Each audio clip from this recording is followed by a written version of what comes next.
We categorically reject direct negotiations with Israel. The Lebanese government has decided to work side by side with the Israeli enemy against its own people.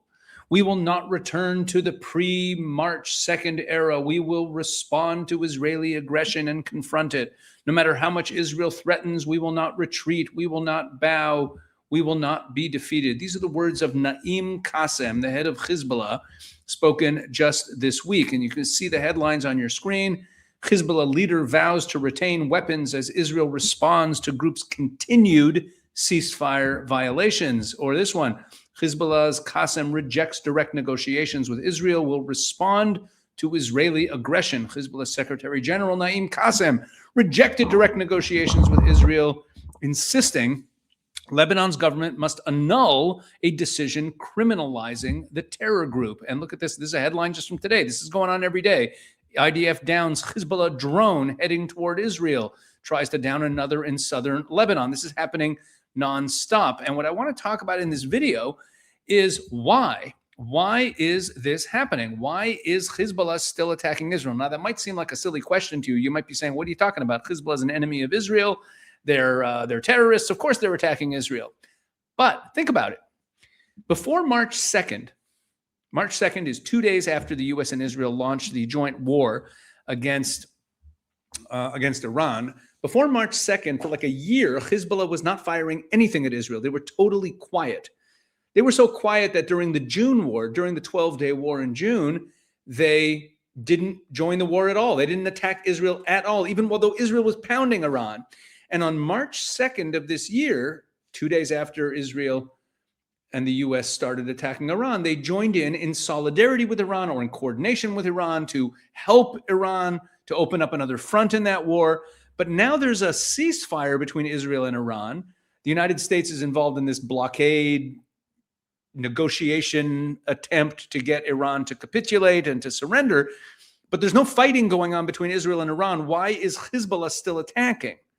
Why did Naim Qassem say we will not go back to pre-March 2nd, meaning we're not going to go back to not attacking Israel? It doesn't seem to be in his best interest. And in this video, what I'm going to do is explain the strategy of Hezbollah, why they are doing this now, and why it actually makes a lot of sense. That's the question we're going to answer today. And once we answer that question, we're going to understand not just Hezbollah's behavior, but we're going to understand the entire strategic chess game that is going on in Lebanon right now. Okay, so let's get right into it. And then the way we're going to start this is to first go through the timeline of how we got here. So let's quickly reconstruct that sequence so we understand. So October 7th happens, Hamas attacks Israel, and Hezbollah, a couple days later, opens up what they call a support front, firing rockets at northern Israel, rockets and missiles at northern Israel, devastating northern Israeli towns. Tens of thousands of Israelis have to evacuate.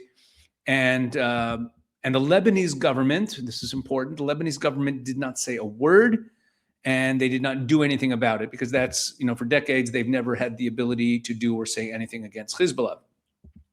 And for most of the next number of months after that, the Israelis kind of didn't really attack Hezbollah. They were kind of playing defense. They were focusing their attention on the Gaza Strip and kind of kept the northern border on a low boil.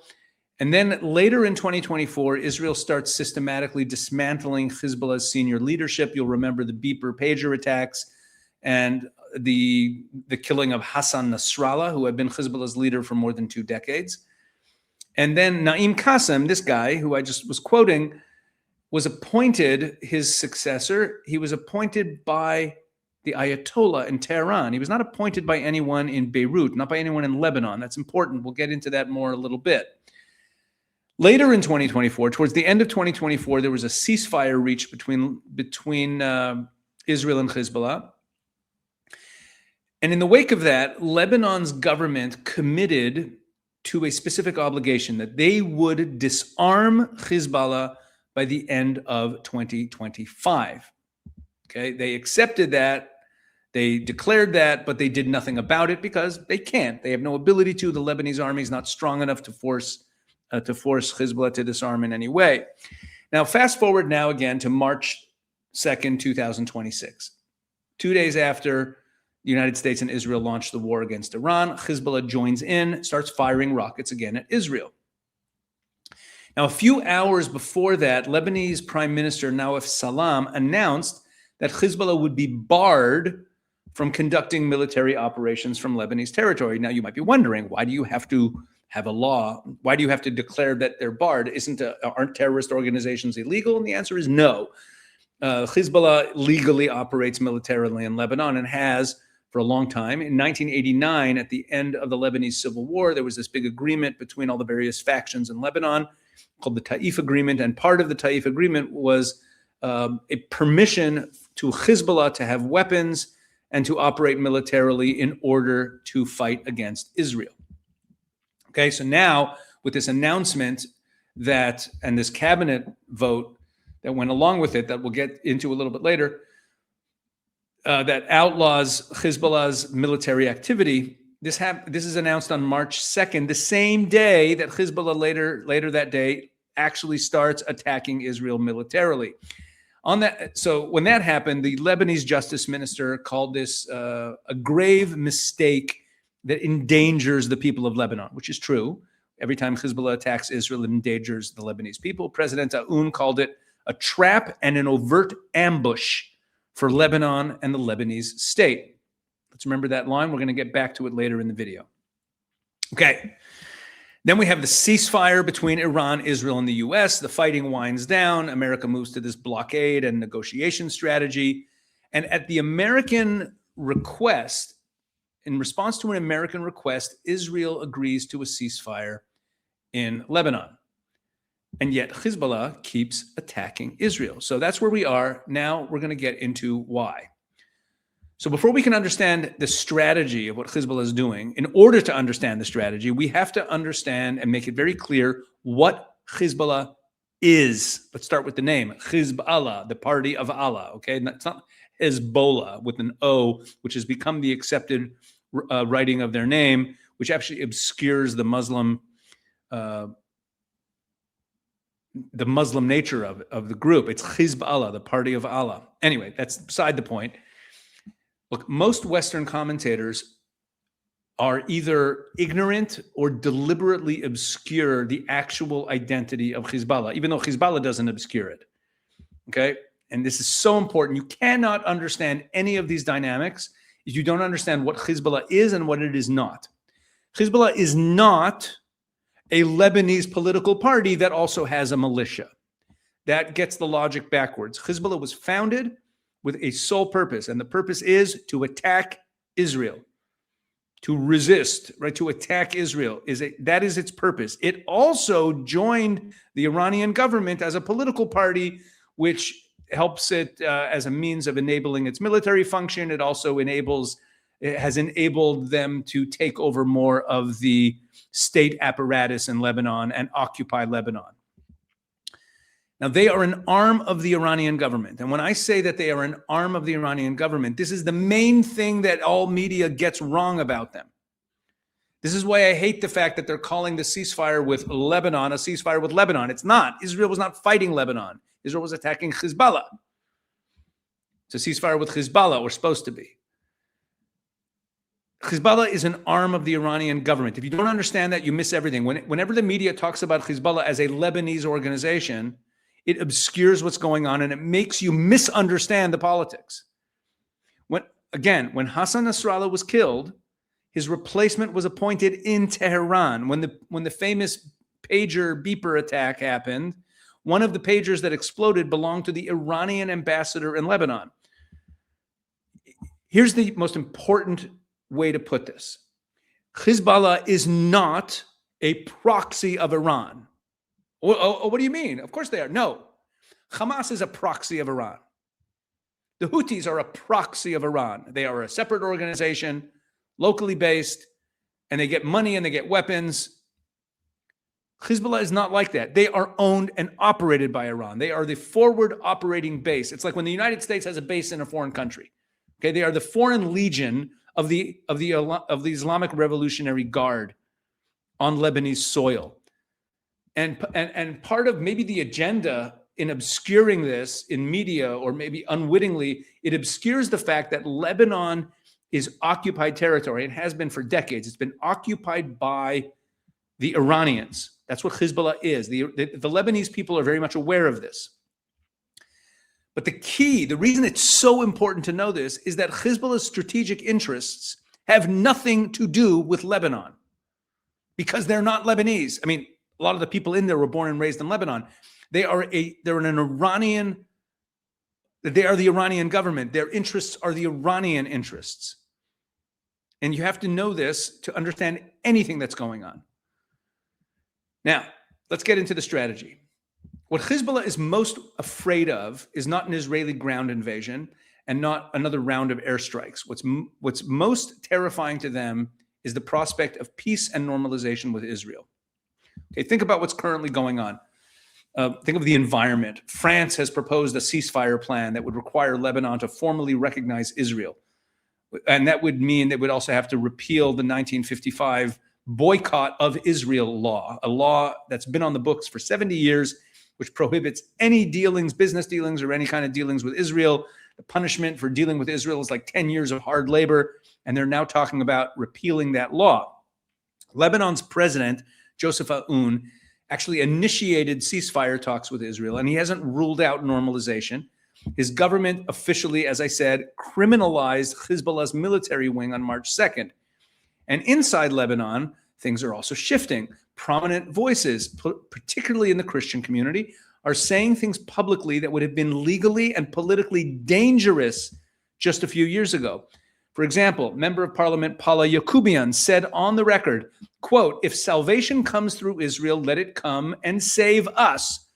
Charles Jabour, head of the Lebanese Forces Party media apparatus, said publicly, listen to this quote, "If Hezbollah wins, Lebanon loses. If Israel wins, Lebanon wins." Could you believe that? Such a pro-Israel, anti-Hezbollah statement, unheard of in Lebanon a short while ago.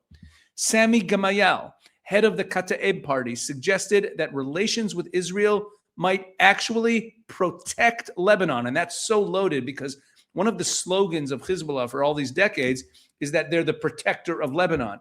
So he's actually taking a swipe at Hezbollah directly, saying, no, peace with Israel will protect Lebanon. Again, you cannot imagine people in Lebanon saying things like this a short while ago. Marcel Ghanem, one of Lebanon's most prominent TV journalists, said live on the air not long ago that he's considering speaking directly with Prime Minister Netanyahu. And he's also been talking about repealing the boycott laws so people can do business with Israeli companies. None of this would ever have been said in public a short while ago.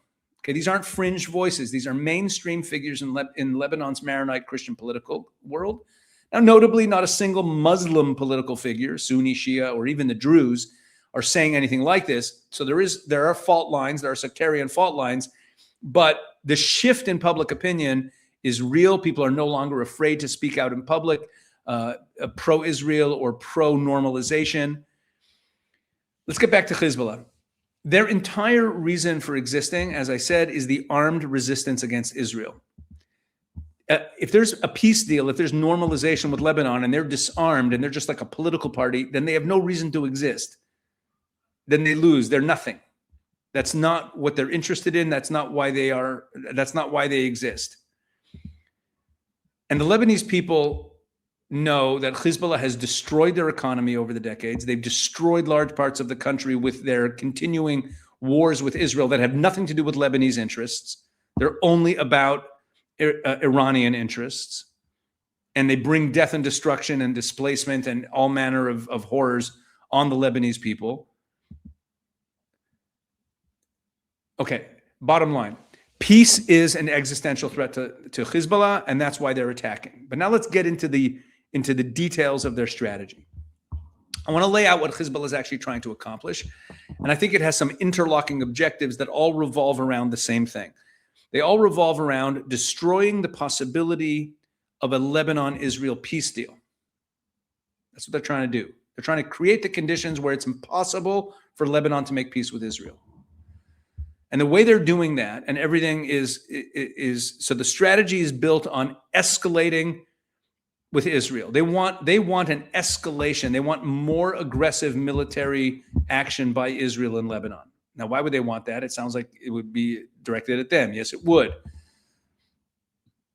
Just like we were talking about the Iranians, that I was saying before the war that the Iranians wanted to go to war because the alternative would be capitulating to the American demands. They're not afraid of airstrikes. They're not afraid of death and destruction. These are 12er Shiites.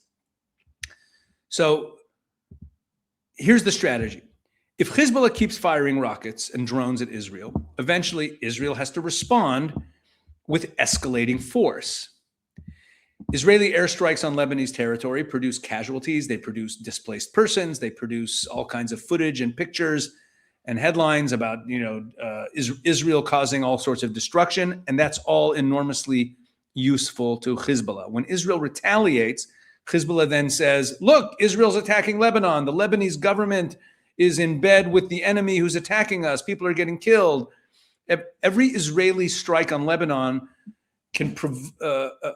every Israeli strike that Hezbollah can provoke, can cause Israel to make, adds to the argument against the normalization, against the moderate path that the Lebanese government is trying. And President Aoun, this is what he meant when he described Hezbollah's March 2nd attacks on Israel as a trap and an overt ambush for Lebanon. He was saying that he understands Hezbollah's game. Hezbollah fires rockets, Israel responds and escalates, Lebanese civilians get displaced and they bleed, and that bleeding becomes the argument against a peace deal. Okay, this is the oldest provocation strategy in the terrorism playbook. And they're trying to turn more Lebanese people against Israel and against the peace camp. And it's not so hard to do. Let's remember, 70% of Lebanon is Muslim.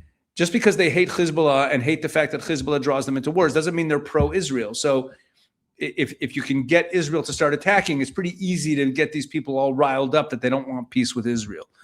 And Hezbollah has a very serious political problem inside Lebanon right now. You have the government declaring their military operations illegal, but even in that decision was made in the Lebanese cabinet, and even Amal is the other, besides Hezbollah, the other Shiite party, and usually for decades, Amal and Hezbollah have been aligned, have been cooperative, they've been kind of partners. It's been an on and off relationship, but more on than off. But Amal is really an ally of Hezbollah. And even Amal voted with the rest of the cabinet to ban Hezbollah's military activities. So Hezbollah was feeling very isolated. And the Lebanese president's talking to Israel. Things are moving in a bad direction for them. So how do they reverse the dynamic? Escalate. Israeli retaliation lands on Lebanese civilians. Lebanese civilians turn against Israel. Lebanese politicians who were tiptoeing or inching or marching towards engagement and reconciliation with Israel suddenly find it politically untenable. They find public opinion in Lebanon swings against normalization with Israel, and the coalition of voices supporting engagement with Israel become silenced. They become more marginalized once Israel's airstrikes kill a few people. Hezbollah doesn't need to win people over to its side. It doesn't need to win friends. It just needs to make it very impossible or unpopular to talk about peace with Israel. And I know another objective of this escalation, and this is I think the most interesting and most sophisticated piece of it, but it's unquestionable that this is what they're doing, is that they're trying to impact the U.S.-Israel relationship.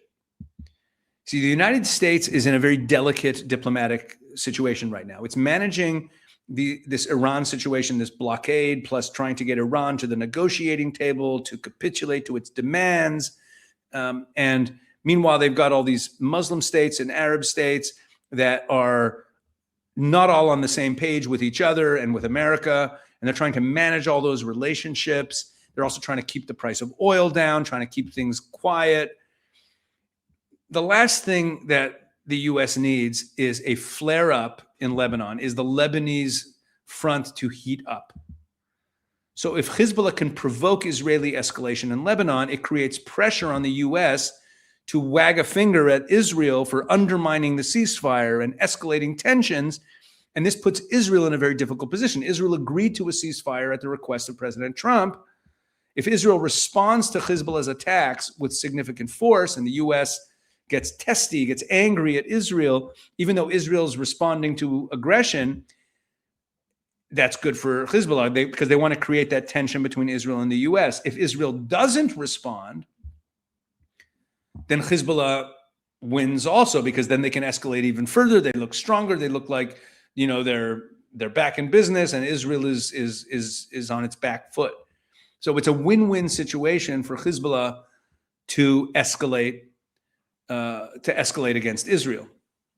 But again, the goal here of this piece of it is to create friction, to create daylight and friction between Washington and Israel, precisely when they need maximum coordination. Now, I want to pull back the camera a little bit and talk about the whole Middle East and how this Lebanon situation is actually about much more than Lebanon.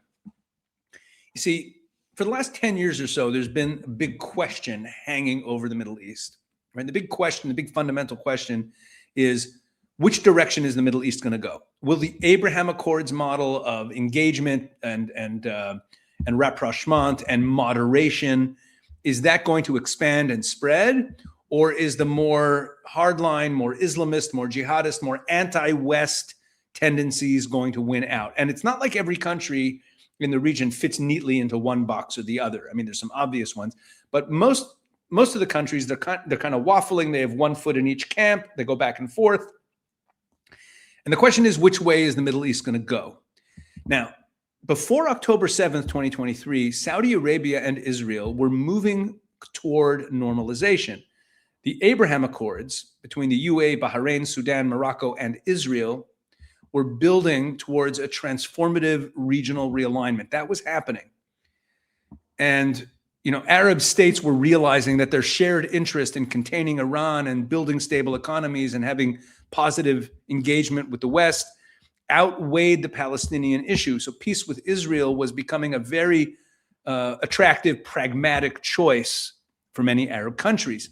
And Hamas saw that, and on October 7th, they blew it up. They launched their attack on Israel in large part to undermine the Saudi-Israeli normalization efforts. We know this from documents that have been found in the Gaza Strip since October 7th, Hamas documents where they lay out that strategy.